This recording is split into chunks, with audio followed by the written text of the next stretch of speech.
Hey everybody, it's Jack with Future Pastimes, and in this video I'm going to be talking about the Tleilaxu and why face dancers are not nearly as scary as a lot of players want to think they are, especially players who haven't had a lot of time with the Tleilaxu.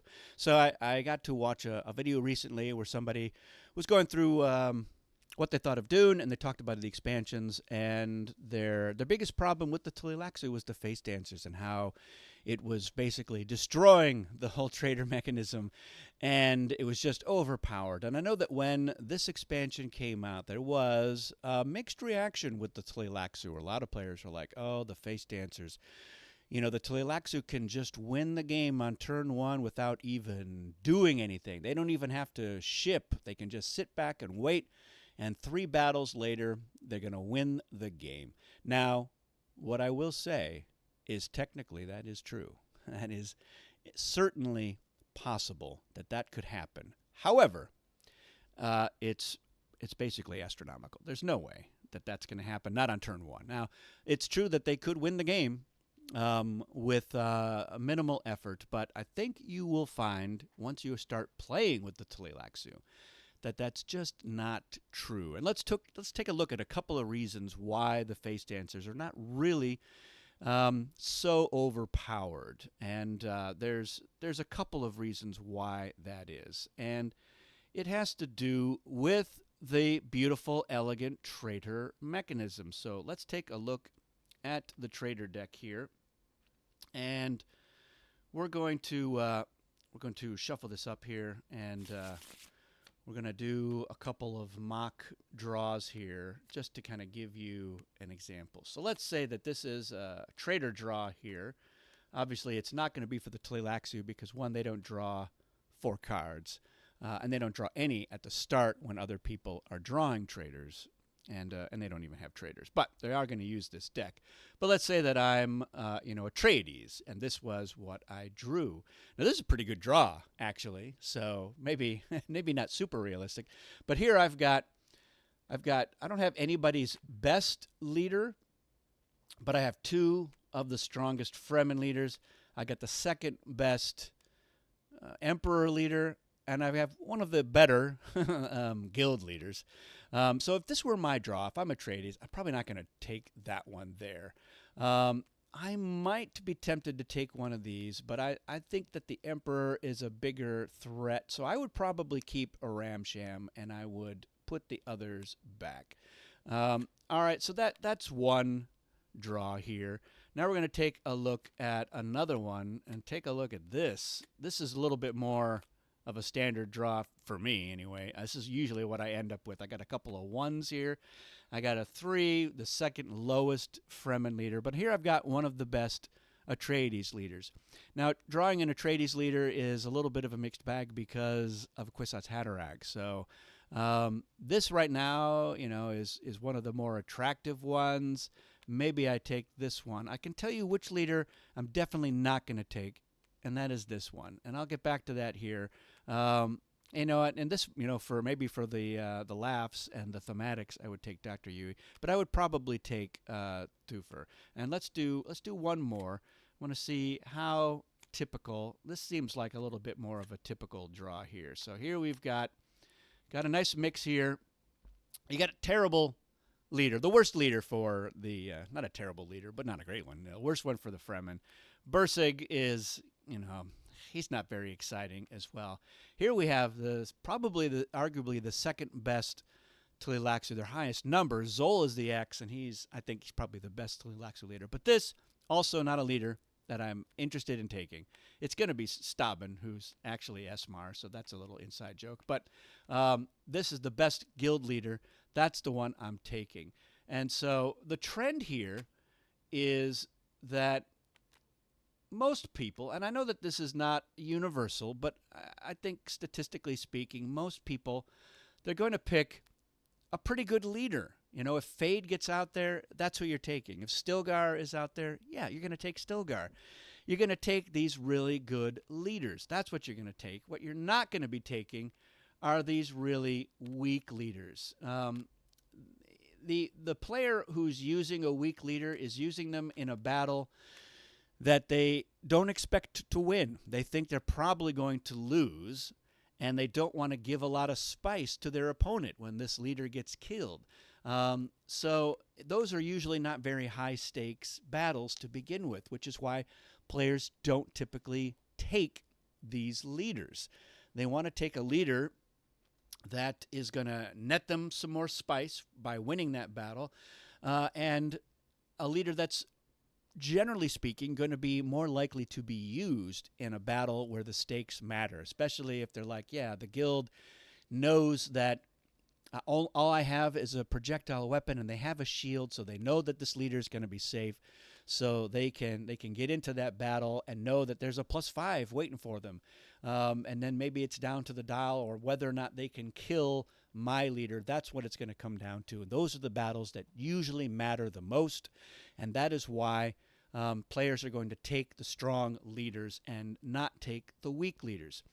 So what that ends up meaning is when we get down to what's left in the deck, it's often a lot of these low leaders. Now, it's not going to be exclusively low, but, let's say, we've got one traitor, another traitor, another traitor, probably not this one, but maybe, let's just say that this was dealt, and then we've got, let's say that we've got 4 leaders there for the Harkonnen. So we've got 22 cards left for the Tleilaxu, and so what they're going to end up with is this is a pretty standard deal here for the Tleilaxu. We got a couple of 3s and a 1. Now, the way the face dancers work is when one of these leaders, let's say guild rep, is in a battle and wins that battle, I can reveal the face dancer. Well, what's the likelihood that the guild rep is going to win a battle? Or, Berserker K, maybe a little bit better because the Emperor generally has better treachery cards. And then he's got probably a lot of forces. He can spice style. He might have Sardaukar, again, if you're using advanced rules. So this is not way off base. This is more likely to happen. But, with some of these other cards, Fenring, that's the exception, of course. That breaks the rule. Here's another example. Let's say I've got that. Of course, Bene Gesserit, you can't go wrong.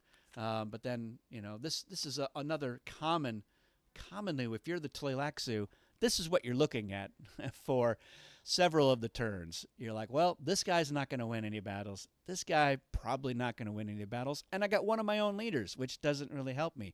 And that's because players who have been playing Dune for more than a day know that when the Tleilaxu are in the game, their leaders are great to not choose as traitors. And like I said, there's always exceptions. Some players are like, well, if I get Zol, maybe that is a good one to choose because the Tleilaxu are going to probably hold on to Zol and want to use him.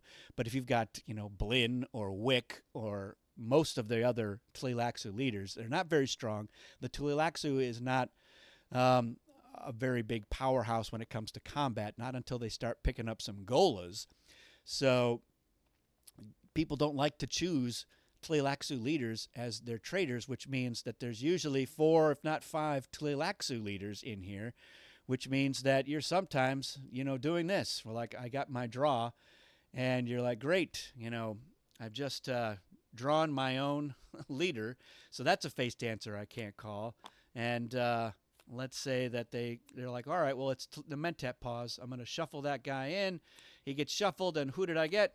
I got my own leader. Sometimes you get the same leader. In fact, that's what happens to me half the time. I'll get somebody that I already had before. And it's usually Blinn or Wick. Keep drawing those two guys turn after turn. So these two factors, one is that a lot of the low-strength leaders are what are going to be in this deck, and a lot of the Tleilaxu leaders, most of which are low-strength leaders, let's be honest, are also going to be in this deck, which means that the Tleilaxu rarely have a really good mix. Now, you do sometimes, the stars align, and this is your mix right there. You're like, boom, look at that. I'm definitely going to get to call a face dancer here. But again, it's not just will the Emperor use Fenring and Ramsham, but will they win the battle? Now, these guys are probably better suited to winning the battle, and Mother, Ramallah, all the Bene Gesserit leaders are 5, so they've got a pretty good chance of winning the battle. So yeah, you stand a pretty good chance of a face dancer with this mix. Yeah, one of them is going to get revealed, and so you're like, great, taking over for there. And if this is your mix, then yeah, you want to get you want to see the Emperor and the Bene Gesserit get into some battles with this spread of leaders. They've got a pretty good chance of winning. So, like I said, it's not impossible that you're going to have a nice mix like this or get to it. You might start with something that's more like this or this, and when Jamis doesn't win or he ends up dead in the tanks, and you're like, all right, I'm swapping him in and shuffling, and all right, I got Bursig. That's a little bit better, but at the end of the round, didn't get to call any face dancers, so I'm going to shuffle them, and then, oh, look, I got a Ramsham. So that's part of the strategy. The longer the game goes on, the more likely the Tleilaxu are to eventually get a winning group of leaders, likely to be in a battle and then win that battle. And then the last thing, of course, it needs to be a battle that the Tleilaxu want to reveal. Now, sometimes if I've got Fenring and they've just won a battle, but it's early in the game and it didn't really matter, and it's not going to change the board state very much. They won a battle over here against a couple of Fremen, and but it's pretty low stakes, and there were only like 3 Emperor forces left over. Me as the Tleilaxu, I'm not revealing on that.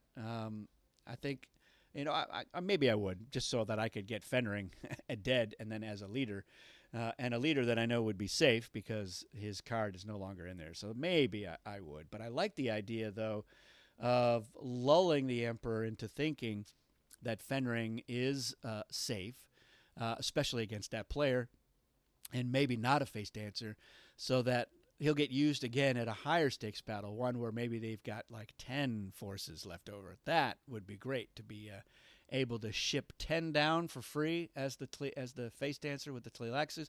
I guess I meant the other way around. There's the Tleilaxu with the face dancers. That would be great. And some people, they just can't resist. They're like, aha, only 1 force left over, but I don't care. I'm getting to kill Fenring, and I get to reveal this. And maybe you've revealed 2, and you're desperate to get new face dancers. That might be another incentive for doing this. But me, when I'm the Tleilaxu, I'm waiting for a strategic time. I want it to be as beneficial to me as possible to reveal those face dancers. Now, what I can say is that I know that this doesn't probably convince some of the real haters or people who maybe have been burned in that one time where the face dancers definitely peed in your cornflakes, as it were.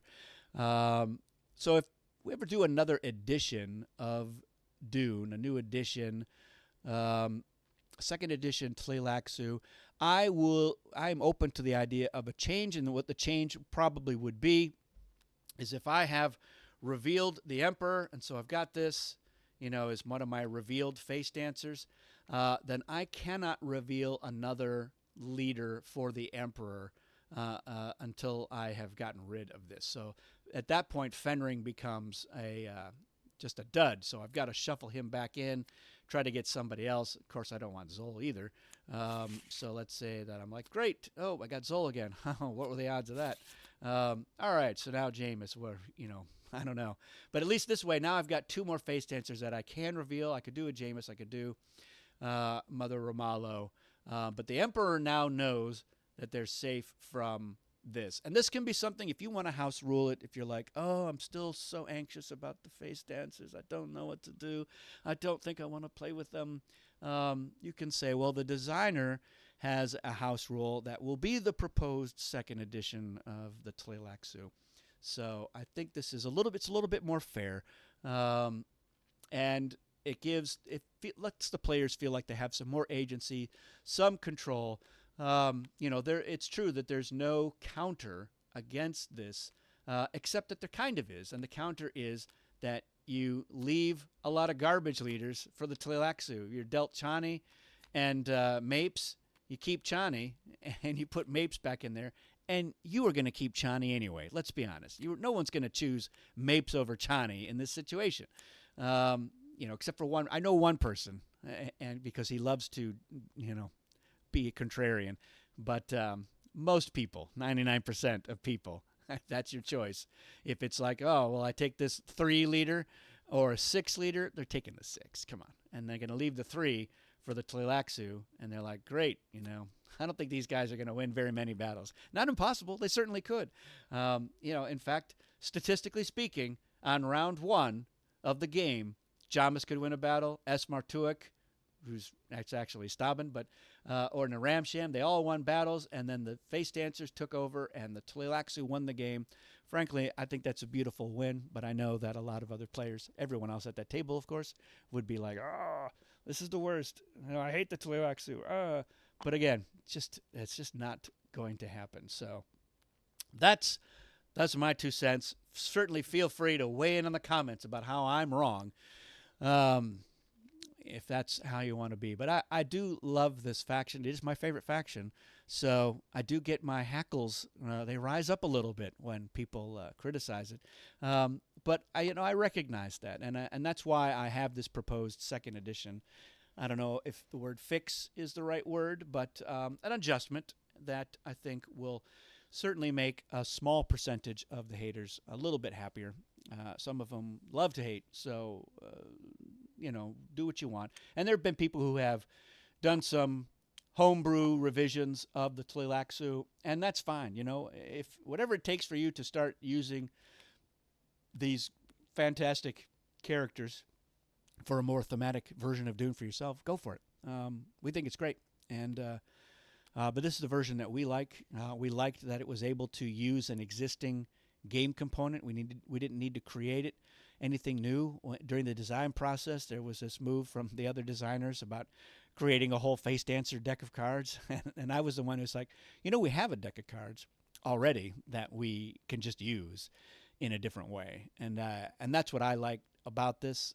I do think it is an elegant solution, and the Face Dancers they're a threat, man. They are a big deal, and it's a deal that gets bigger and bigger the longer Dune goes on. Just the whole Dune lore. Ask the Ixians about it during the God Emperor's days, what they think of Face Dancers. They'll tell you they're a threat. So we wanted that threat to be in the game, and that's how this design came about. So there you have it. That's it for this one, everyone. Thanks for watching. We'll see you again soon.